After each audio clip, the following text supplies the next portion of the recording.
Alors, Abu Darda réalisait combien ses frères avaient appris le jeûne les 2 ou 3 années précédentes, tout ce qu'ils avaient mémorisé du Coran. Alors, il se rend compte combien de chances il a raté, combien de versets du Coran ses amis ont appris, alors qu'il est tout nouveau dans l'islam. Ses amis ont déjà mémorisé pas mal de versets du Coran et toutes les occasions qu'il avait eues de se dévouer à Dieu et au prophète sallallahu alayhi wa sallam. Il se mit en tête de multiplier ses efforts. Il multiplie ses efforts pour rattraper ses amis. Tout ce qu'elle avait manqué. Les actes d'adoration occupaient ses jours et ses nuits. Il est devenu un musulman ardent, un musulman très sérieux. Il travaillait jour et nuit. Sa recherche de la science était sans repos.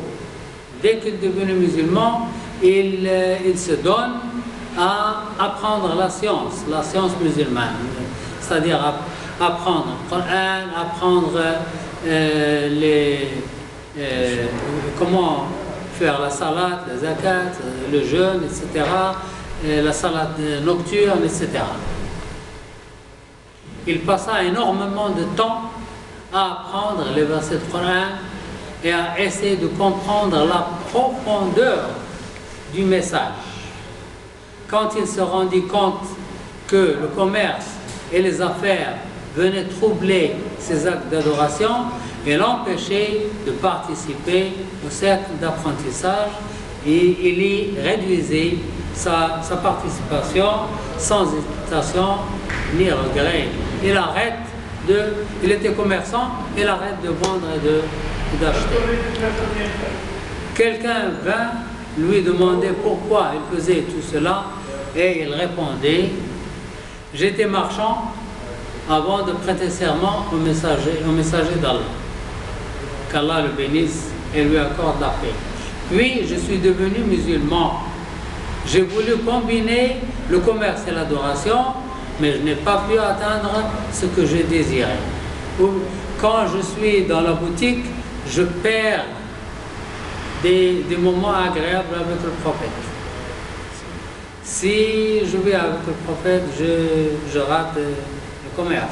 Alors, j'ai abandonné le commerce. Et je me suis tourné vers l'adoration. Regardez ça, son amour vers l'islam l'a poussé d'arrêter le commerce et s'adonner aux sciences islamiques. Par celui dont l'âme d'Abu Darda est entre ses mains, c'est-à-dire il jure, je jure par Allah, ce que je veux, c'est avoir une boutique près de la porte de la mosquée afin de ne rater aucune prière en commun. Puis, je vendrai et j'achèterai et je ferai de modestes profits chaque jour. Alors, ce qu'il veut, c'est avoir une boutique à côté de la mosquée et où il peut gagner de quoi vivre avec sa famille. Et passer tout le temps à l'adoration.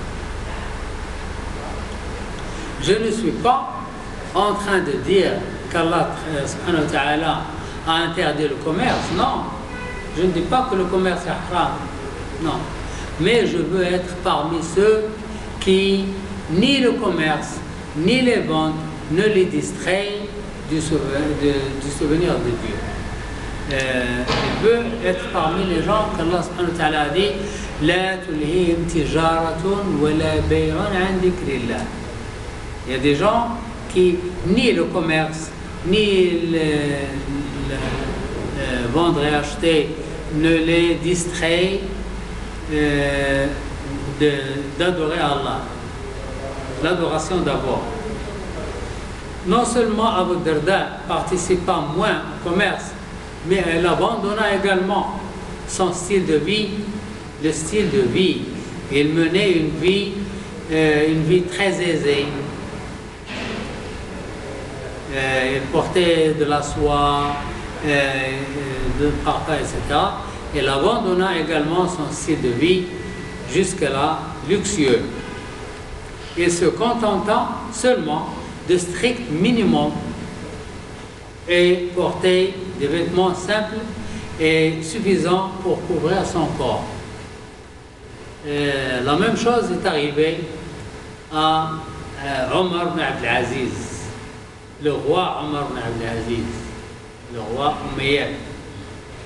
Avant d'être roi, il portait des vêtements en soie, et il emmenait des parfums de Yémen, les vêtements de Yémen et le parfum de Cham, de la Syrie maintenant. C'est-à-dire les meilleures sortes de parfums et les meilleures sortes de tissus. Et il mangeait les meilleures sortes de nourriture.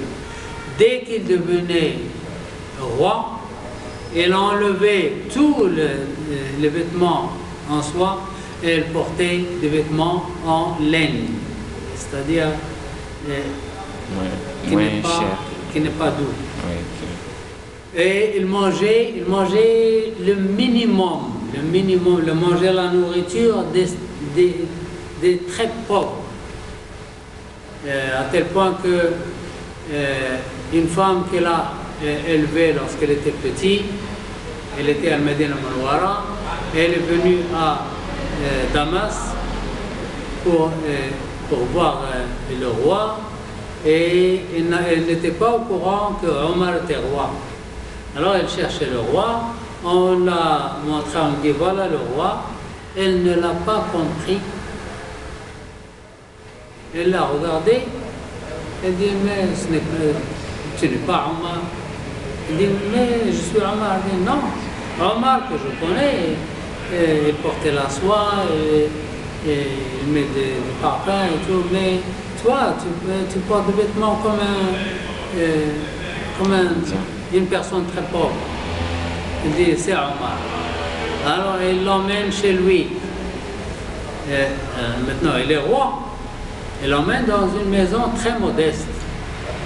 Elle dit où est le palais? Tu me dis que tu es roi, où est le palais? Il dit mais je vis ici. J'ai refusé de vivre dans le palais.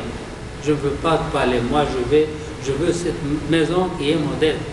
Elle est entrée, on lui a donné à manger. Qu'est-ce qu'on lui a donné? On lui a donné de lentilles.